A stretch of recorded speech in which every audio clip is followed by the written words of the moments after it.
Bonjour à toutes et à tous, prenez le livre, page 120.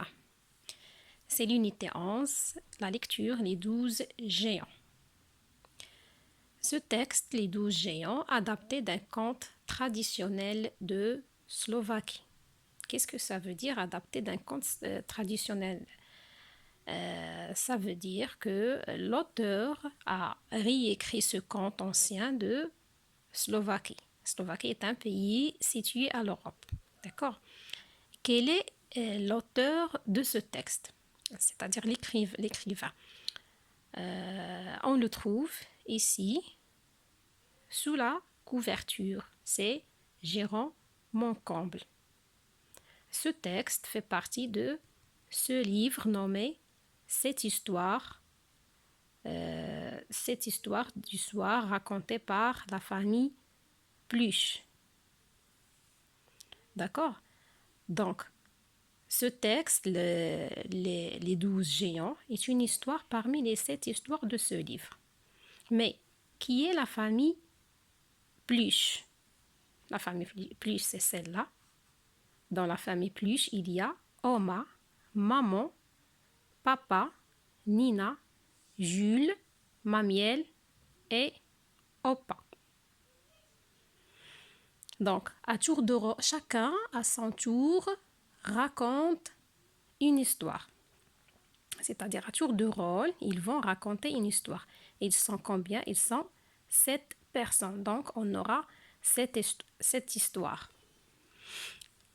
Aujourd'hui, c'est l'histoire de Mamiel. Donc, c'est Mamiel, celle-là, qui va nous raconter cette histoire aujourd'hui.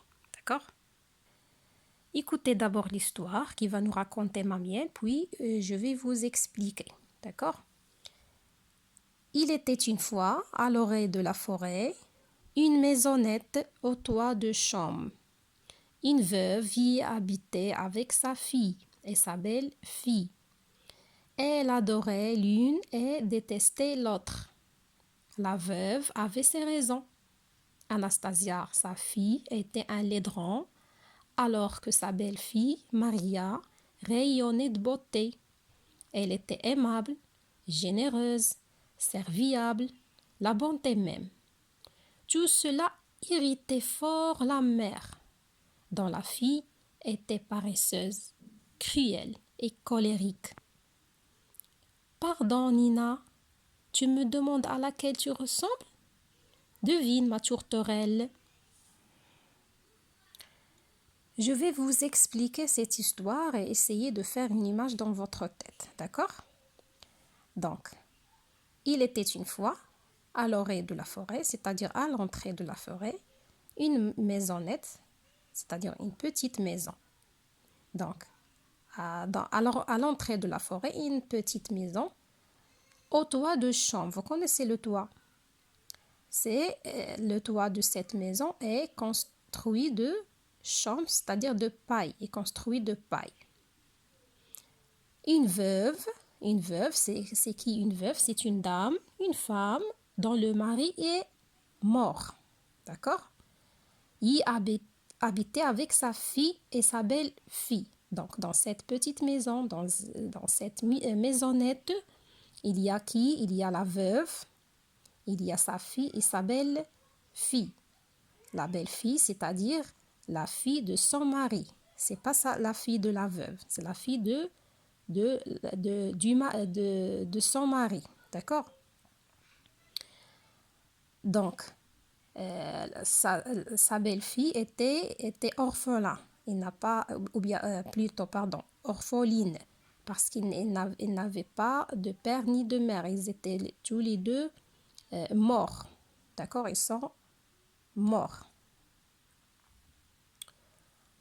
Alors, elle adorait l'une et détestait l'autre. La veuve aime l'une des filles et n'aime pas l'autre. D'accord? La veuve avait ses raisons. Il y a des raisons, des choses pourquoi elle aime l'une et déteste l'autre.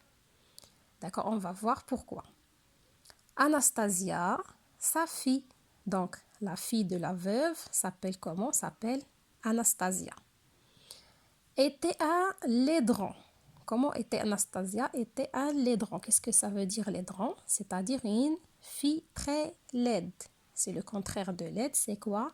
C'est belle. Donc, Anastasia, la fille de la veuve, était pas belle. Elle était très laide. D'accord? Alors que sa belle-fille, Maria, rayonnait de beauté. Donc, la belle-fille, comment s'appelle? Comment s'appelle-t-elle? Elle s'appelle Maria. Comment elle était?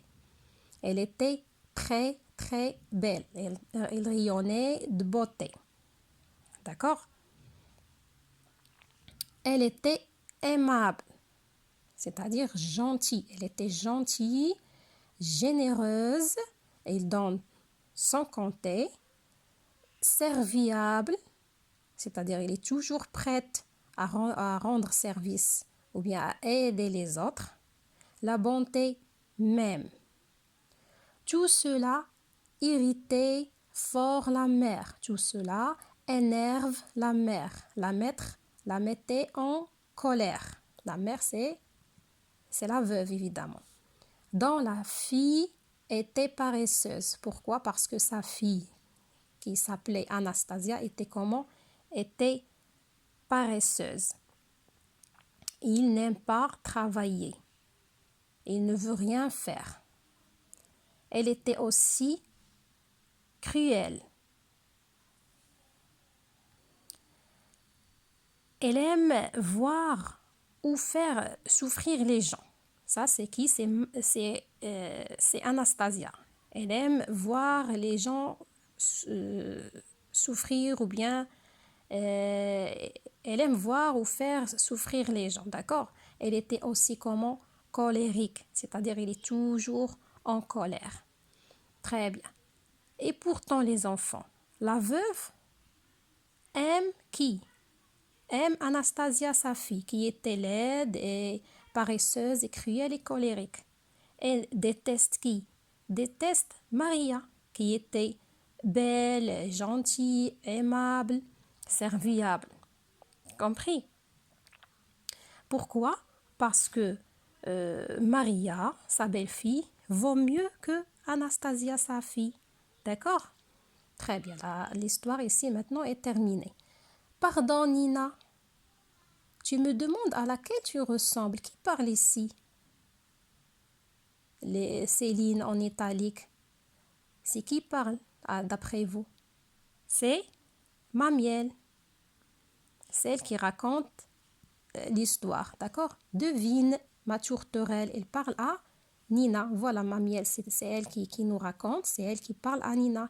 Et lui demande, il dit, tu me demandes à laquelle te ressemble, c'est-à-dire Nina. Il ressemble à qui? Regardez ici à la fin, il a dit tourterelle. Tourterelle, c'est un oiseau, voisin du pigeon. Mais elle est plus petite, d'accord? Il est dit, tu me demandes à laquelle tu ressembles. Devine ma tourterelle. Donc, d'après vous, Nina ressemble à qui? Elle ressemble à Anastasia qui est laide ou bien à Maria qui était très belle. C'est tout, merci.